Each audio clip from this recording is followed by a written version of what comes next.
Réunion du comité interministériel de gestion des crises et catastrophes. Atelier de formation par les pairs des nouveaux conseillers techniques et chargés de mission du cabinet du Premier ministre. Les détails à suivre au cours de cette édition. Grand Prix cyclisme ORTM 2025, le vélo, symbole d'unité et de fraternité. C'était là les titres. Bonjour, bonsoir mesdames et messieurs, selon l'endroit où vous êtes, content pour moi de vous retrouver. Bienvenue à cette session d'information comme nous l'avons annoncé dans les sommaires. Suite à l'acte d'agression du régime algérien contre le Mali à travers la destruction d'un drone des forces armées et de sécurité maliennes intervenu dans la nuit du 31 mars au 1er avril 2025, le ministre des Affaires étrangères et de la coopération internationale, M. Abdoulaye Diop, a convoqué ce lundi 7 avril 2025 l'ambassadeur de l'Algérie au Mali, M. Kamel Eretieb, au nom des plus hautes autorités du Mali.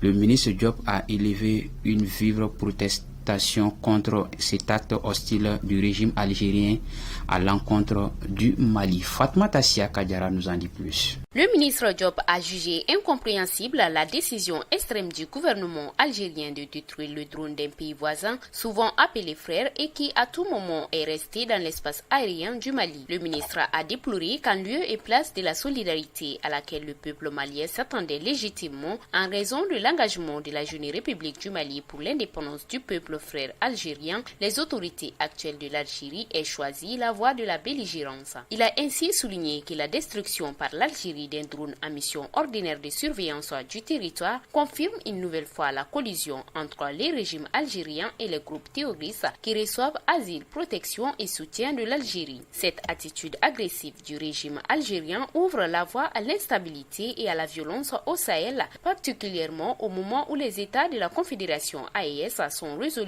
engagés dans la lutte contre le terrorisme sous toutes ses formes. M. Abdoulaye Diop a réitéré la ferme condamnation du gouvernement du Mali face à ces comportements d'une extrême gravité qui a non seulement entravé la neutralisation du terroriste de haut rang, mais qui démontre hélas la voie conflictuelle choisie par les autorités algériennes en dépit des mesures de confiance et d'apaisement longtemps privilégiées par le Mali. Pour la paix et la sécurité au Mali et dans l'espace AES, le ministre a conclu en réaffirmant l'engagement et la détermination des autorités de la transition à poursuivre et à intensifier la lutte sans merci contre le terrorisme et l'insécurité sous toutes ses formes. Sur tout autre plan, le ministre directeur du cabinet du Premier ministre Mahamadou Touré a présidé ce lundi 7 avril la cérémonie d'ouverture de l'atelier de formation des pairs du nouveau conseil technique et chargé de mission du cabinet du Premier ministre. Objectif renforcer les compétences des nouveaux conseils techniques et chargés de mission du cabinet du Premier ministre. Amara Traoré pour les précisions. L'atelier abordera notamment les thématiques suivantes: l'organisation et les modalités de fonctionnement du cabinet du Premier ministre, l'éthique et la déontologie de l'agent public, les règles et procédures du travail gouvernemental, élaboration, examen et adoption des textes législatifs et réglementaires, programme de travail gouvernemental, les plans d'action du gouvernement, les canevas de présentation d'une note technique, d'un rapport de mission, d'un compte rendu d'audience, d'un compte rendu de séances de travail, d'un compte rendu des réunions, le traitement et le suivi du courrier, le régime des réunions du cabinet du Premier ministre, ainsi que les modèles de correspondance administrative. Dans son allocution d'ouverture, le ministre directeur du cabinet a exhorté les participants à tirer les meilleurs profits de cette session de formation qui constitue une opportunité précieuse d'appropriation des outils indispensables à l'exercice efficace de leurs fonctions. Il a également salué l'initiative de formation par les pairs qui permet un partage d'expérience entre anciens et nouveaux collaborateurs dans une dynamique d'apprentissage mutuel et renforcement de la culture administrative. Le comité interministériel de gestion des crises et catastrophes s'est réuni ce lundi 7 avril 2025 sous la présidence du Premier ministre, le général de division Abdoulaye Maïga. À l'ordre du jour figurait l'état d'exécution du plan d'action pour la libération des servitudes et des lits de marigots dans les districts de Bamako. Ce plan vise à réduire significativement les risques d'inondation et de pollution dans la capitale malienne. Toujours Fatma Tassia Kadjara pour les précisions.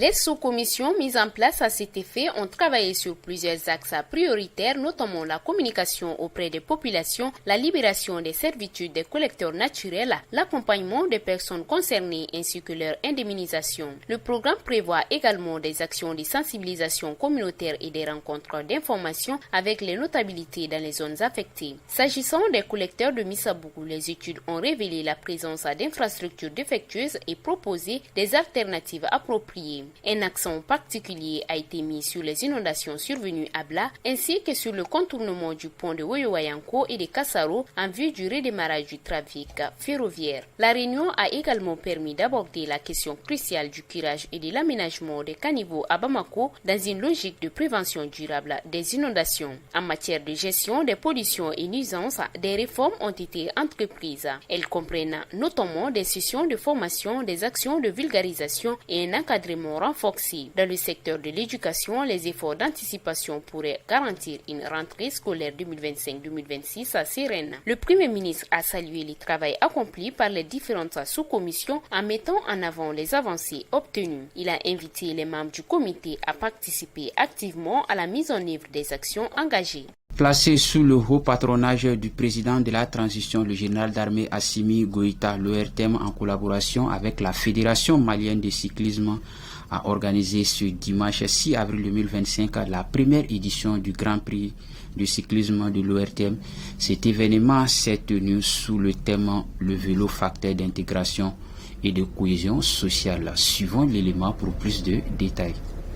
Le circuit de 130 km empruntait des axes emblématiques de la capitale malienne, boulevard de l'Indépendance, base B, échangeur de la cité administrative, pont FAD, hôtel Olympe, FEBAC, route de l'aéroport, base ex-MINUSMA, rond-point ONAP, tour de l'Afrique, croisement EOSI, CCRF, quartier Mali, CICB et NSUP, avant de revenir au point de départ du 10 tours.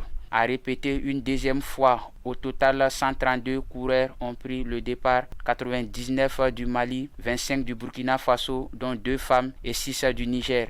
À l'issue de la course, 3 prix de l'AES ont été décernés aux meilleurs coureurs de chaque pays de la Confédération. Les 3 meilleurs cyclistes de la compétition ont reçu des trophées et des enveloppes. Le grand vainqueur Daouda Djiré du club cycliste Ernest de Niena s'est vu attribuer le premier prix. Dans un élan de grande fierté, le chef du gouvernement a chaleureusement remercié tous les participants avant de proposer que ce tournoi soit organisé de manière tournante dans les États membres de la Confédération des États de l'AES afin d'accroître la portée de la visibilité. Avant de boucler cette session d'information, nous vous annonçons cet avis de disparition. Setou Koulibaly est portée disparue à Sikasso depuis vendredi dernier. Actuellement, elle est logée à Bougoula Hamo.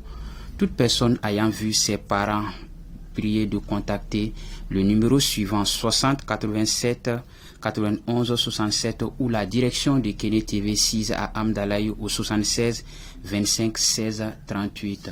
C'est ce qui met fin à cette session d'information. Content pour moi de l'avoir présenté. Bonne suite de programme sur Kene TV. Qu'Allah bénisse le Mali.